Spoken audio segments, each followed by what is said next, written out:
Assalamualaikum, materi kali ini adalah tentang sumber daya alam. Sumber daya alam adalah segala sesuatu yang ada di alam dan dapat dimanfaatkan untuk memenuhi kebutuhan hidup.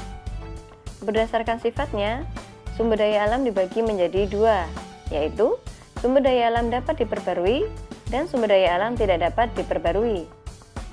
Sumber daya alam yang dapat diperbarui adalah sumber daya alam yang jumlahnya berlimpah. Contohnya sinar matahari, tumbuhan, mutiara, hewan, angin, tanah, dan air.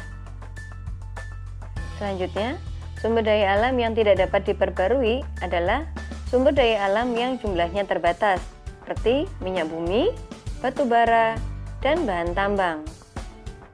Minyak bumi terbentuk dari sisa renik tumbuhan dan hewan yang tertimbun selama berjuta tahun di dalam lapisan kerak bumi. Batu bara terbentuk dari sisa renik tumbuhan yang tertimbun selama berjuta tahun hingga tersedimentasi atau mengendap. Bahan tambang adalah sumber daya alam yang berasal dari dalam perut bumi. Selanjutnya, berdasarkan jenisnya, sumber daya alam dibagi menjadi dua, yaitu sumber daya alam hayati dan sumber daya alam non-hayati. Sumber daya alam hayati adalah sumber daya alam yang berasal dari makhluk hidup, seperti hewan dan tumbuhan. Sedangkan sumber daya alam non-hayati adalah sumber daya alam yang bukan berasal dari makhluk hidup.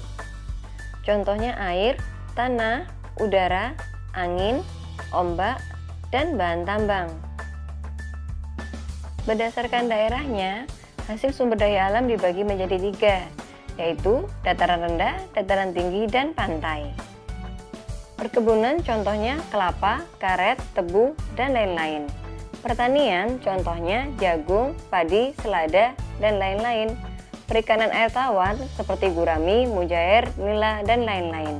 Peternakan contohnya ayam, kambing, sapi, dan lainnya.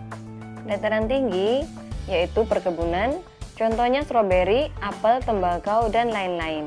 Pertanian, contohnya wortel, kubis, brokoli, dan lain-lain. Peternakan, contohnya ayam, kambing, sapi, dan lainnya. Daerah pantai, yaitu hutan, contohnya bakau atau mangrove. Pertanian, contohnya garam dan rumput laut. Perikanan air laut, contohnya udang, ikan, dan lainnya.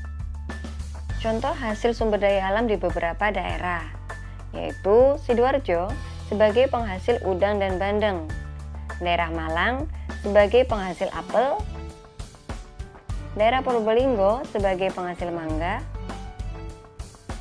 Papua sebagai penghasil emas, dan Banyuwangi sebagai penghasil ikan laut. Sikap kita dalam memanfaatkan sumber daya alam, yang pertama, menghemat penggunaannya. Yang kedua, tidak bersikap boros.